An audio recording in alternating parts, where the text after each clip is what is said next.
आदरणीय अशोक पवार सर।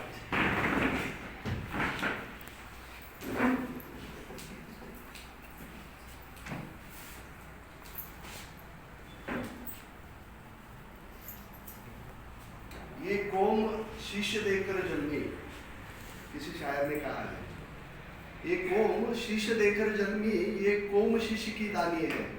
ये कौम शीश देकर जन्मी, ये कौम शीश की दानी है। देशभक्ति के लिए मर मिटी, ये कौम बड़ी बलिदानी है, कौम बड़ी बलिदानी है। ऐसे बलिदानियों के कौम में जन्मे बिरसा मुंडा जी, गोविंद गुरु जी और बहुत सारे हमारे विरासतों को प्रथम मैं प्रणाम करते हुए आपसे कुछ हिंदी में बात करने की मैं ज़रूरत करता हूँ। आज 15-20 मिनट पहले, कार्यक्रम शुरू होने के पहले, हमारे जीवश्य कंटेश मित्र आदरणीय प्रोफेसर कोकाटे सर, चंद्रकांत जी कोकाटे सर मेरे दरवाजे के सामने आया और कहा कि चलो हम थोड़ा जाके आएंगे, और आज बिरसा मुंडा जी की जयंती है। अब वैसे आ गया, समय था तो हम जाके आए। और भगवान जी गवाड़े सर ने कहा कि सर आज इस कार्यक्रम के आप प्रमुख अतिथि हैं। मुझे आश्चर्य का धक्का लगा कि भाई कोई अर्थशास्त्र का प्रोफेसर, वो भी बिरसा मुंडा की जयंती को, और वो भी हिंदी विभाग में, और इतने सारे ज्ञानी दानी प्रोफेसरों के सामने अर्थशास्त्र का प्रोफेसर हिंदी में बात करने की जरूरत करेगा, तो इससे बड़ा कोई विडंबना नहीं हो सकती, इससे बड़ा कोई जिसको हम जोक कहते हैं वो नहीं हो सकता। और मैं इसीलिए आपसे रूबरू होने के लिए कोशिश कर रहा हूँ। आज के कार्यक्रम के हमारे अध्यक्ष, हमारे भगिनी भारती जी गोरे प्रोफेसर संजय जी राठौड़ सर हमारे शालक है, हमारे जीवश्य कंटेश मित्र चंद्रकांत जी कोकाटे है, और भगवान जी गवाड़े मेरे गांव के ही है। इस विभाग में मुझे एक बार नहीं, 2 बार नहीं, तो शायद मेरी याददाश्त अगर बराबर है तो तीसरी बार बुलाया गया है। तो मैं खुद ब खुद सोच रहा हूँ कि ऐसा क्यों हो रहा है भाई? क्या प्रमुख अतिथि नहीं मिल रही इसलिए बुलाया गया है? कि हमारे शालक साहब राठौड़ सर हमारे घर वाली राठौड़ है, इसलिए मैं बोल रहा हूँ कि यहाँ जो योग्य है उनको बुलाया या चलो भाई हम हमारे बहनोई की थोड़ी सी मजाक उड़ा लेते हैं इसलिए बुला रहे हैं। हाँ, या जीवश्य कंटेश मैत्री के कारण चंद्रकांत जी को कटे इनको सलाह दी कि अचानक बुलाकर उनकी थोड़ी सी परेशानी हम कर दे, या प्रेम के खातिर बुला रहे हैं पता नहीं। मगर मैं खुद को खुद बार मैं सोच रहा हूँ कि अगर जयंती और पुण्यतिथि अगर आ जाए और इस विभाग को छोड़कर मैं कहीं रफा दफा हो जाऊँ, जिसके बारे में मैं पूर्व नियोजन को इसके बारे में मैं सोच रहा हूँ। मुझे इस विभाग में बुलाया, इसके लिए मैं प्रथमतः आपका धन्यवाद ज्ञापित करना मैं मेरा दायित्व समझता हूँ, कर्तव्य समझता हूँ। कि आपको पता होगा कि पूर्वार्ध में हमारे शालक, हमारे बहनोई, उनको हमारी पवार की लड़की है और मुझे उनकी राठौड़ की लड़की है। इसलिए वो हमारे ऊपर और हम उनके ऊपर,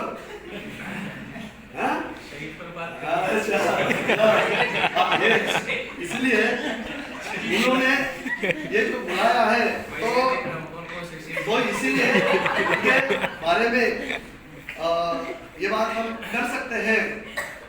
और शहीदी तो दिन ब दिन होती रहती है, हो रही है। अभी शुरुआत में आपने भी बताया और आपने बताया कि आरक्षण की भी शहीदी हुई है, भला क्या समाज की धारणाओं की भी शहीदी हुई है।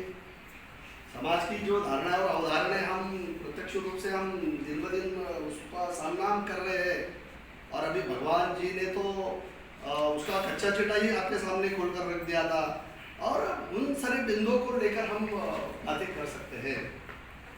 मुझे लगता है कि अर्थशास्त्र के प्रोफेसर को इतिहास का प्रोफेसर या ज्ञानी बताने का आपने जो एक मन का, दिल का जो एक बड़प्पन आपने सबके सामने रखा है, तो मैं नहीं जानता मैं हिंदी का ज्ञानी हूँ या अर्थशास्त्र का ज्ञानी हूँ, मगर मेरा ये प्रयास है कि जिन पगडंडियों पर चलकर हमारे रियासतों ने और विरासतों ने हमारे भारतवर्ष का जो स्वर्णिम इतिहास खड़ा किया, उस स्वर्णिम इतिहास की धाराओं के हम उस पगडंडी के हम पंथी हैं, हम पादचारी हैं कि उन विरासतों को रियासतों को अगर हम भुला देते हैं, उन शहादतों को हम अगर भुला देते हैं तो शायद हम प्रोफेसर बनकर कोई मतलब नहीं है। इसीलिए आज नहीं तो करीबन 25 साल पूर्व ये जो जोत किसी विद्वानों ने मेरे अंतरात्मा में जलाने की कोशिश की,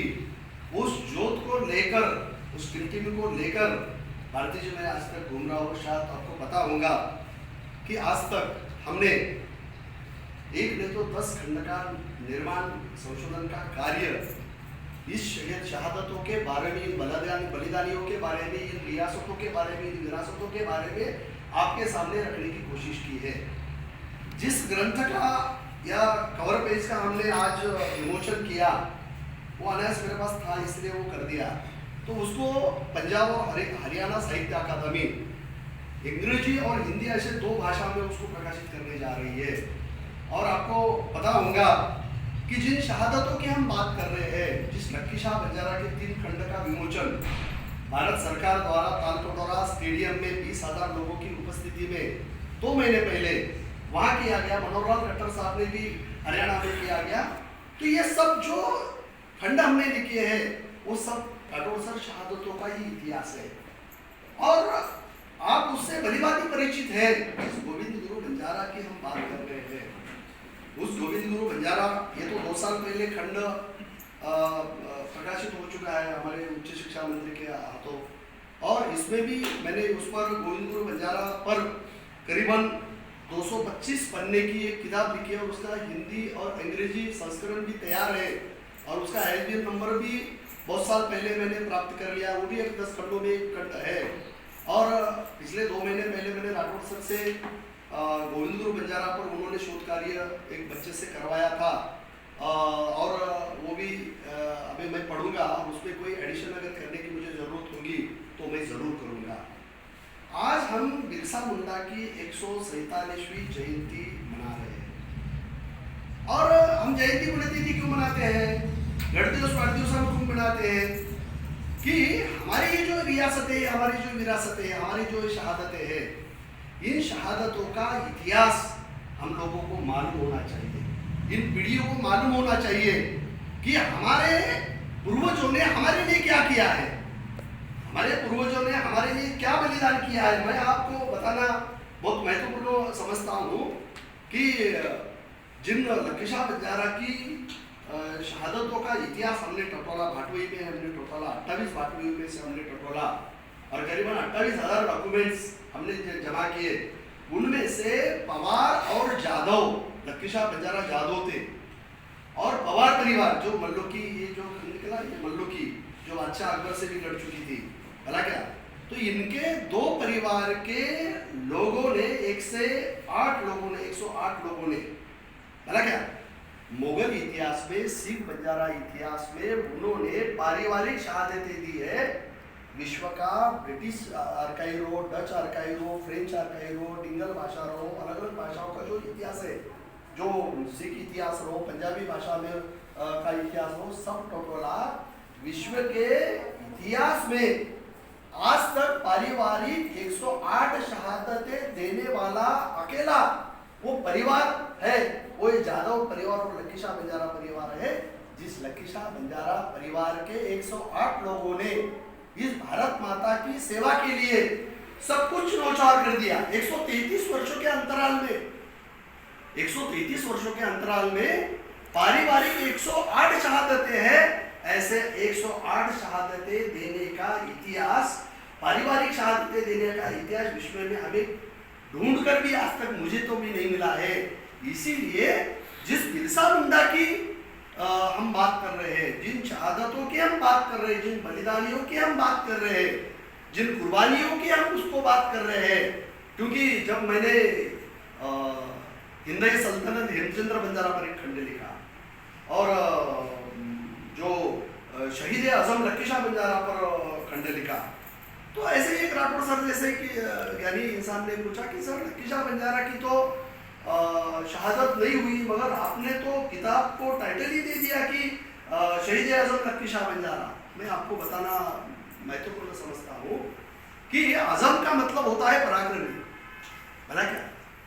लक्की शाह बंजारा ने जिनकी विश्व की जीडीपी में खुद का सबसे बड़ा हिस्सा था, जब भारत की वर्ष की जीडीपी 33% थी, चंद्रकांत जी कोकाटे को पता होगा, आज भारत वर्ष की जीडीपी 1.5%, 3% के 2.5-3% के दरमियान है, और हमारे भारतवर्ष के प्राइम मिनिस्टर हमें बता रहे कि 5% उसको हम $5 ट्रिलियन तक ले जाएंगे।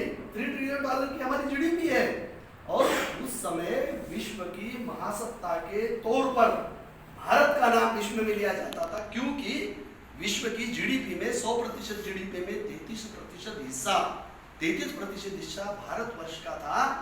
इसलिए भारत यह विश्व की महासत्ता था, और ऐसी विश्व की महासत्ता को पैरों तले रौंदने के लिए जो परकीय आक्रमणकारी आए, डच आए, पोर्तुगीज आए, ब्रिटिश आए, शक आए, हून आए, न जाने कितने सारे आक्रमणकारी आए, उन आक्रमणकारियों ने हमारे भारतवर्ष पर आक्रमण किया, और उस आक्रमण को रोकने के लिए जिन किन्हीं देशभक्तों ने अपना बलिदान दिया, अपनी कुर्बानी दी, अपनी शहादत दी, ये शहादतों का इतिहास का एक स्वर्णिम पन्ना हम बिरसा मुंडा और तंटा बिल की शहादत से हम उसको क्या कर सकते हैं, हम जोड़ सकते हैं।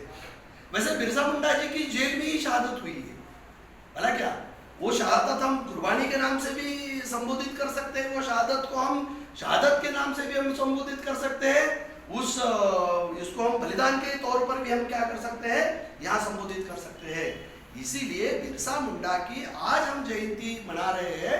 और अभी हमारे राठौड़ सर ने और कोकाटे सर ने बताया कि 25 वर्ष का ये बच्चा जिसको हम बोलते हैं, जिसको किसी ने भगवान का रूप दिया, किसी ने किसी रूप में उसको सजाने की कोशिश की, मगर बिरसा मुंडा ने ब्रिटिशों के खिलाफ जो आंदोलन उन्होंने खड़ा किया था, तो वो आंदोलन खड़ा करने के पूर्व भी, जिसको 1858 में गोविंद गुरु बंजारा, अभी राठौड़ सर ने हमारे कुछ अंक दिए, सर मैं आपको बताना बहुत महत्वपूर्ण समझता हूँ कि ब्रिटिश आर्काइव ने मध्य प्रदेश, राजस्थान और गुजरात, इन 3 राज्यों की 5 लाख आदिवासियों का नेतृत्व करने वाला गोविंद गुरु बंजारा था।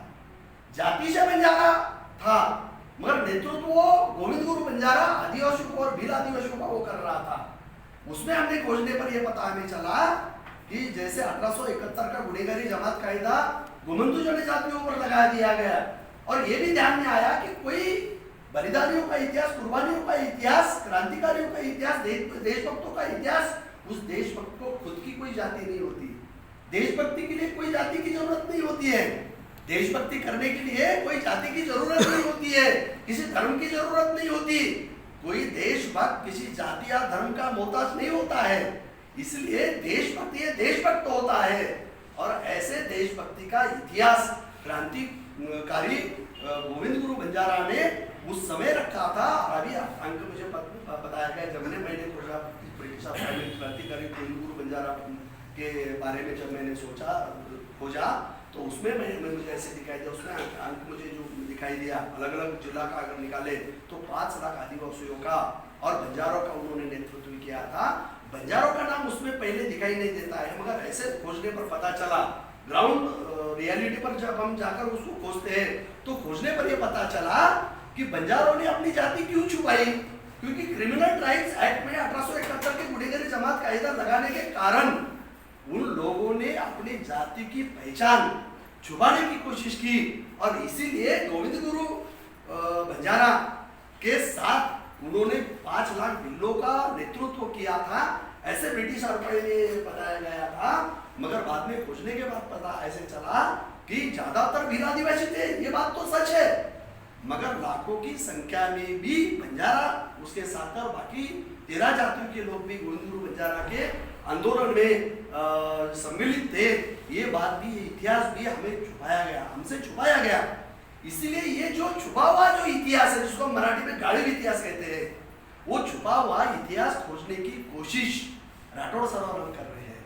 इसीलिए हमें संशोधन के क्षेत्र में जो बच्चे अभी जो संशोधन का कार्य कर रहे हैं, तो उस संशोधन में जो भूली पिछली हमारी जो विरासतें हैं, कुर्बानियां हैं, उनको अगर हम उजागर करते हैं तो खास करके उनकी आज हमें क्या होती है, यहाँ जरूरत हमें मालूम होती है। और इसीलिए उस समय की जो बंगाल प्रेसिडेंसी है, हालांकि एक तरफ आपको बताऊंगा कि ब्रिटिशों का जो राज था, Bombay presidency, Rajputana presidency, Bengal presidency, ऐसे प्रेसिडेंशियल इसमें उसको विभाजित किया गया था। और जो झारखंड या जो उसको छोटा हम नागपुर कहते हैं, तो छोटा नागपुर का झारखंड का जो आज क्षेत्र है, बिरसा मुंडा की जयंती के अवसर पर 2000 में शायद झारखंड राज्य की निर्मिति 28वां राज्य इस भारतवर्ष को समर्पित किया गया, और वो भी बिरसा मुंडा की जयंती के उपलक्ष्य में। यानी हम ये सोच सकते हैं कि 25 साल का बच्चा, हम बच्चा ही क्योंकि आज तो शायद 25 साल से करीबन ये तुम्हारी या तुम्हारी आपकी उम्र के बिरसा जी मुंडा हो सकते हैं। उस समय उन्होंने जो वैश्विक स्तर का जो उन्होंने काम किया, जो गोविंद गुरु बंजारा और बिरसा मुंडा जी ने और पंटा बिल ने जो नेतृत्व किया, उस नेतृत्व की लड़ाई का जो प्रसार और प्रचार जो था वो विश्व पर हुआ। और विश्व की अबोरिजिनल ट्राइब्स के बातें, जिसको हम इंडिजिनियस ट्राइब जिसको हम बोलते हैं, उस इंडिजिनियस ट्राइब का नेतृत्व करने वाले बिरसा मुंडा का जो बलिदान का जो इतिहास है, उसको उजागर करने की आज हम क्या कर रहे हैं, कोशिश कर रहे हैं। आपको पता होगा कि बिरसा मुंडा जी का जो ये विषय था, तो आपको पता होगा कि उस समय 1813 को ईसाई लोगों को कायदा के मुताबिक उनका धर्म प्रसार का कार्य की सनद दी गई, और ईसाई धर्म वाले भारतवर्ष में आए, और भारतवर्ष में आने के बाद वो अपना धर्म प्रसार का कार्य करने लगे। जैसे पूर्वार्ध में बताया गया कि जो गरीबी है, वो गरीबी को कारण बनाकर, बोगाटे जी ने कहा कि गरीबी को कारण बनाकर उन्होंने यहाँ के आदिवासियों को, यहाँ के मूल निवासियों को, यहाँ के इंडिजिनियस ट्राइब्स को प्रताड़ित करने की उन्होंने कोशिश की। और उनके सबसे बड़ा टारगेट ये गरीब लोग आते और माता बहनी हमारी उसका टारगेट थे। और इसीलिए इसके विरोध में जो क्रांति नायक गोविंद गुरु बंजारा ने जो आंदोलन खड़ा किया था, उस गोविंद गुरु बंजारा के आंदोलन को बढ़ावा देने का काम बिरसा मुंडा ने किया। और उस बिरसा मुंडा को 2 साल जेल हुई, और जेल में ही वहाँ वो शहीद हो गए, और उनको प्रताड़ित किया गया, उनको बार बार प्रताड़ित किया गया, और धर्मांतरण के लिए मजबूर करने की वहाँ कोशिश किया। वो धर्मांतरण को रोकने के लिए खुद का धर्मांतरण कर लो, आपको छोड़ देंगे, ऐसे भी उनको कुछ बातें उनको कहेगी, मगर बिरसा मुंडा नहीं माने। उन्होंने जेल में ही अपना आंदोलन खड़ा किया, और वो जेल में आंदोलन खड़ा करने के कारण देश में हलचल मच गई, और जो ट्राइबल जो बेल्ट था वो ब्रिटिशों के खिलाफ और खुलकर आज़ादी की लड़ाई में सामने आ गया। और ये खुलकर आज़ादी के लड़ाई में और लोग नहीं बढ़ना चाहिए, इसीलिए बिरसा मुंडा को उनको क्या करना पड़ा, पहले उनको 95 और 97 के दरमियान उनको छोड़ना पड़ा, और उसके बाद और आंदोलन बढ़ा, और उनको जेल भेजा गया, और उसी जेल में उनकी क्या हुई, शहादत हुई। यही इतिहास हम क्या कर सकते हैं, हम ध्यान में ले सकते हैं। मगर एक बात हम ध्यान में ले कि जो ब्रिटिश आए थे, जिनका सिर्फ भारतवर्ष में नहीं, हम इतिहास की जब खोज करते हैं तो विश्व के 72 देशों पर एंड इकोनॉमिकल इंपीरियलिज्म ब्रिटिशों का था। हालांकि भारत देशों पर जिनका सूरज भी नहीं ढलता था, लेकिन मुझे बचपन में बताया जाता था कि बेटा ये ब्रिटिश लोग जो थे उनका सूरज भी नहीं ढलता है। तो मैं बार बार पीछे टीचर को पूछता था कि सर ये सूरज ढलता नहीं बोलो तो इसका अर्थ क्या होता है। अरे मुझे भी पता नहीं, बोले सूरज ढलता है, मेरे किसी गुरु ने मुझे बताया था। मैं बोला उनके वो तुम्हारे गुरु है क्या, तो उनको पूछो।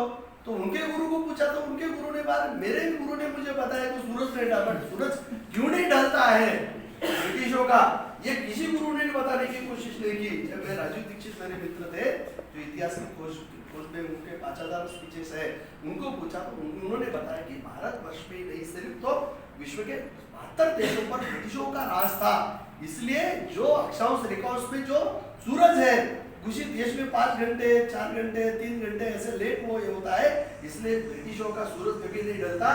इसीलिए उन्होंने यहाँ की जमींदारी, यहाँ की रैयतवारी, यहाँ की मालवारी, यहाँ की पटवारी, जो ये सिस्टम थी, बता क्या इस सिस्टम पर जो टैक्स लगा था, उस टैक्स का जो ये था, तो टैक्स का 50% लेकर 500% तक टैक्स का सिस्टम उस समय किया जाता था। जो कि मुगल इतिहास में हम जिजिया कर की बात करते हैं, तो इसीलिए आर्थिक दृष्टिकोण से अर्थशास्त्र का प्रोफेसर होने के कारण मुझे अर्थशास्त्र छोड़ाकर मुझे इतिहास में भेजने की जो कोशिश की जा रही है, तो उसके खिलाफ मैं आंदोलन छेड़ने के लिए मैं अभी थोड़ा अर्थशास्त्र की तरफ मेरी इतिहास की खोज बढ़ाने की क्या कर रहा हूँ, कोशिश कर रहा हूँ। और उस खोज में मुझे पता चला कि ब्रिटिशों ने जो टैक्सेशन सिस्टम लगाई थी, ब्रिटिशों ने जो जंगल कायदे जो लगाए थे, करीबन 3,500 कायदे कानून लगाए थे। उन कायदे कानून के सबसे बड़े शिकार ये घुमंतु जनजातियां और ट्राइबल जनजातियां थी।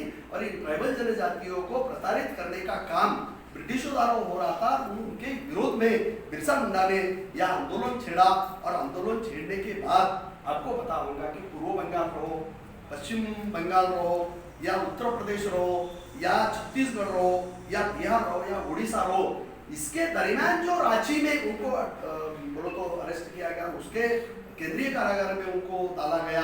और केंद्रीय कारागार में डालने के बाद उनका जो ध्यान हुआ, तो ये विश्व का सबसे बड़ा प्रेरणादायी इतिहास है।